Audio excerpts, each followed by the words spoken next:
UK also on his first meaningful lap as we speak. But there is the dominatrix, if there is such a word, from Portimao, Doriane Pin, who blitzed everybody coming into the series and did not look back, although ahead of her there was nobody, certainly no Ferrari 488 Challenge Evo. She was P1 throughout the entire weekend, and she is not on a meaningful lap yet. But she is navigating the final sector and certainly trying to set herself up in terms of track space and tire temperature for the next lap, which she will start in but a few seconds.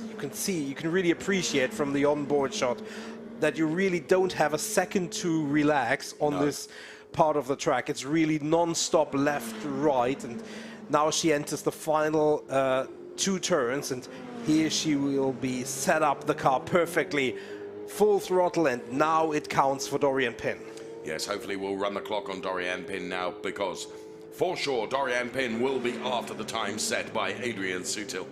You can see the Scuderia Iron Lynx team looking on then, as here comes Doriane Pin then to respond. Sure enough, thank you guys.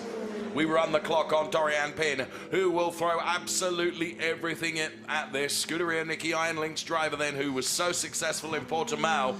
What can she do to respond to the likes of Adrian Sutil and Luca Nurmi?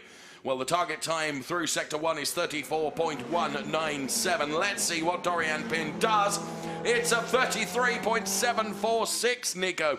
So Doriane Pin, you nailed it absolutely. She used the previous lap as an installation lap to set the car up perfectly. Thus far, through Sector 1, the warm-up has worked well. Absolutely, and there is no question Iron Lynx engineer a perfect car for her, but she has to pedal it, and she does that with a lot of ability and prowess. Adrian Sutil, he's also working on improving his time. Maybe he's aware of the challenge, or maybe he's just not satisfied with the time he's set so far, and he thinks there is more in the car. There is more in the Doriane Pin car. 4.5 tenths quicker after 2 sectors. Dare I say, this looks like she's set on improving. Adrian Sutil, he's rounding the final turn, coming towards the lights, the line, the timing beam, 2:04.562. That is another improvement, 2.5 tenths.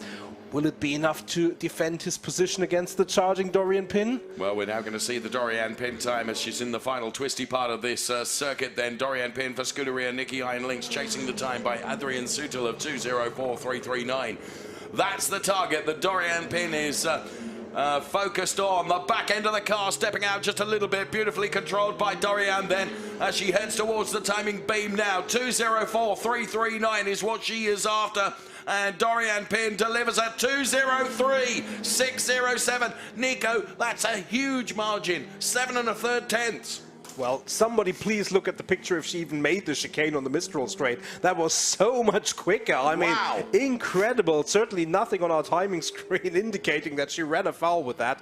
I'm obviously joking, but I mean a massive gap. A massive gap. Amazing, really. Adrian Sutil, meanwhile, improving on his previous, but what thus far was a absolute best is now only a personal best, because and we can see even a small slide, but you can really see how she was on the edge through this sequence of turns, and amazing. I mean, breathtaking performance. John Wartique, meanwhile, the remaining Pirelli driver who hasn't set a time, is trying to put himself on the timing screen and is about to finish his lap, and indeed does that right now. P6 overall, P4 in class. The only thing I can say is that Doriane Pin is 4 nothing and weighs nothing.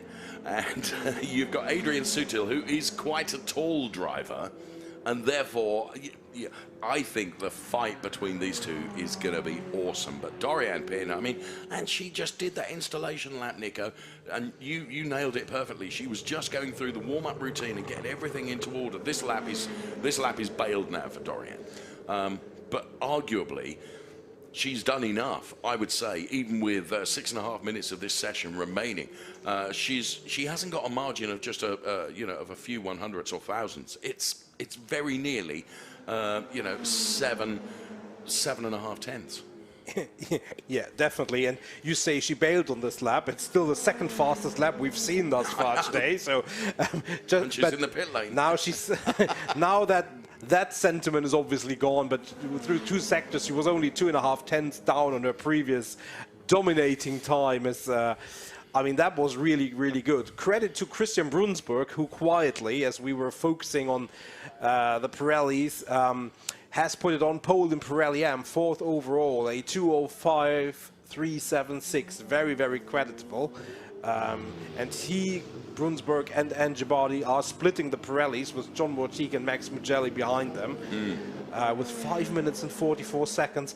There is still a lot of drivers out there on personal bests, not necessarily anyone who is challenging for pole position overall, but Max Mugelli just improved, putting himself on P5.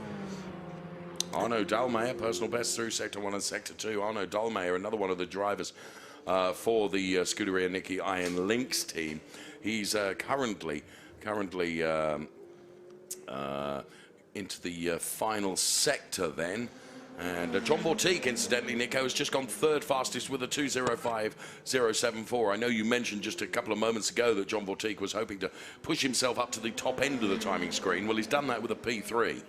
Indeed, and Luca Normi has just emerged from pit lane once again, so he looks like he's dissatisfied with where he is. And that's going to be tight for Luca, isn't it? Because with just 4 minutes and 50 seconds, he's going to get an outlap. +1, and then he will have one flying lap. So, but certainly he's dissatisfied with where he is. Arno Dahlmeier can be a little bit more satisfied with where he is in class, now P3, vaulting Marco Pulcini and Nicola Rossi. Doriane Pin, it's a 1-lap dash for glory for her as things stand right now. You know, when you consider how